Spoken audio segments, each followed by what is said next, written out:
Hello friends, வணக்கம். நாம் இப்போ பார்க்க போகிற டாபிக் சென்னை உயர்நீதிமன்றத்தில் வந்து பார்த்தீங்கன்னாக்கா 2323 காலி பணியிடங்களுக்கான அறிவிப்பு வந்து வெளியிட்டிருக்காங்க. ஸோ அதை பற்றின டீட்டெயில்ஸ் தான் நம்ம இந்த வீடியோவில் ஃபுல்லாக பார்க்க போகிறோம்.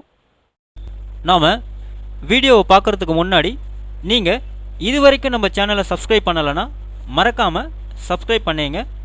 கூடவே பக்கத்தில் இருக்கக்கூடிய பெல் ஐக்கானை கிளிக் பண்ணி ஆல் அப்படின்ற ஆப்ஷனை செலக்ட் பண்ணிங்க. அப்போ தான் நம்ம சேனலில் போஸ்ட் பண்ணுற எல்லா வீடியோஸ்னுடைய நோட்டிஃபிகேஷன் உங்களுக்கு உடனே கிடைக்கும். வீடியோவை ஸ்கிப் பண்ணாமல் முழுசாக பாருங்கள். வாங்க நம்ம வீடியோவை பார்க்கலாம். அதாவது தமிழ்நாடு ஃபுல்லாக உள்ள நீதிமன்றங்களில் ஏற்படும் காலி பணியிடங்களை வந்து பார்த்திங்கன்னா சென்னை உயர்நீதிமன்ற ஆட்சேர்ப்பு பிரிவு வந்து பார்த்திங்கன்னா நிரப்பி வரதா சொல்கிறாங்க.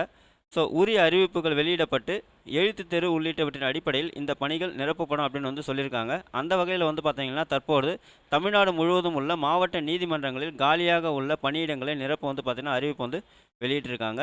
ஸோ அதில் வந்து பார்த்திங்கன்னா என்னென்ன பணியிடம் அப்படின்னு பார்த்தீங்கன்னாக்கா அலுவலக உதவியாளர், பன்முக உதவியாளர், நகலர், டிரைவர், காவலர் என 2323 பணியிடங்களை நிரப்புவதற்கான அறிவிப்பு வந்து பார்த்திங்கன்னா வெளியிட்டிருக்காங்க. ஸோ இந்த பணியிடங்களுக்கு வந்து பார்த்திங்கனாக்கா யாரெல்லாம் விண்ணப்பிக்கலாம், அவங்களுடைய கல்வி தகுதி என்ன அப்படின்னு பார்த்தீங்கன்னா, ஸோ பணியிடங்களின் விவரம் அப்படின்னும் போது அலுவலக உதவியாளர் 638, காவலர், இரவு காவலர் 459, மசால்ஜி அதாவது பன்முக உதவியாளர் 402, இளநிலை கட்டளை நிறைவேற்றுனர் 242, தூய்மை பணியாளர் 202, முதுநிலை கட்டளை நிறைவேற்றுனர் 100, டிரைவர் 27, தூய்மை பணியாளர் 202 என 17 வகையான பணிகளில் மொத்தம் 2323 பணியிடங்கள் நிரப்பணும் அப்படின்னு சொல்லியிருக்காங்க. ஸோ இதுக்கு கல்வி தகுதி அப்படின்னு பார்த்தீங்கன்னாக்கா அலுவலக உதவியாளர் பணிக்கு வந்து பார்த்தீங்கன்னா 8ஆம் வகுப்பு தேர்ச்சி பெற்றிருக்கணும் அப்படின்னு சொல்லியிருக்காங்க. அப்படி இல்லைன்னா அதற்கு நிகரான தேர்ச்சி வந்து பெற்றிருக்கணும் அப்படின்னு சொல்லியிருக்காங்க. அதே மாதிரி வந்து பார்த்திங்கன்னா அவங்களுக்கு மிதிவண்டி வந்து ஓட்ட தெரிஞ்சிருக்கணும், 2 வீலர் வந்து ஓட்ட தெரிஞ்சிருக்கணும், கார் 2 வீலர் உரிமை வந்து வச்சிருக்கணும் அப்படின்னு சொல்லியிருக்காங்க. அந்த மாதிரி வச்சுருந்தாங்களா அவங்களுக்கு முன்னுரிமை வழங்கப்படும் அப்படின்னு சொல்லியிருக்காங்க. அது நெக்ஸ்ட்டு வந்து பார்த்திங்கன்னா டிரைவர் பணிக்கு வந்து பார்த்திங்கன்னா 8ஆம் வகுப்பு தேர்ச்சியுடன் ஓட்டுநர் உரிமை வைத்திருக்க வேண்டும் அப்படின்னு சொல்லியிருக்காங்க. அது மட்டும் இல்லாமல் 5 ஆண்டுகள் முன் அனுபவமும் இருக்கணும் அப்படின்னு சொல்லியிருக்காங்க. தூய்மை பணியாளர், தோட்ட பணியாளர், வாட்ச்மேன், மசால்ஸ் உள்ளிட்ட பணியிடங்களுக்கு தமிழில் வந்து பார்த்திங்கனாக்கா எழுத படிக்க தெரிஞ்சிருக்கணும் அப்படின்னு சொல்லியிருக்காங்க. ஸோ கல்வி தகுதி குறித்த முழு விவரங்களை தேர்வர்கள் தேர்வு அறிவிப்பில் தெரிந்து கொள்ளலாம் அப்படின்னு வந்து சொல்லியிருக்காங்க. வயது வரம்பு அப்படின்னு பார்த்தீங்கன்னா உங்களுக்கு வயது வரம்பை பொறுத்தவரை 1/7/2024 தேதிப்படி வந்து பார்த்திங்கன்னா 18 வயசுலேருந்து 32 வயசுக்குள்ளே இருக்கணும் அப்படின்னு சொல்லியிருக்காங்க. அவங்க மட்டும்தான் விண்ணப்பிக்க முடியும்.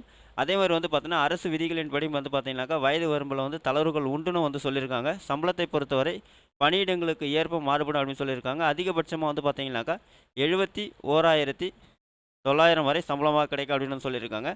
விண்ணப்ப கட்டணம் அப்படின்னு பார்த்தீங்கன்னாக்கா ஆன்லைன் வழியாக தான் நீங்கள் வந்து பார்த்தீங்கன்னா அப்ளிகேஷன்ஸ் வந்து சப்மிட் பண்ணுற மாதிரி இருக்கும். விண்ணப்ப கட்டணம் வந்து பார்த்தீங்கன்னா 500 ரூபா செலுத்துகிற மாதிரி இருக்கும். அரசு விதிகளின்படி வயது வரம்பில் தளர்வுகள் உண்டு.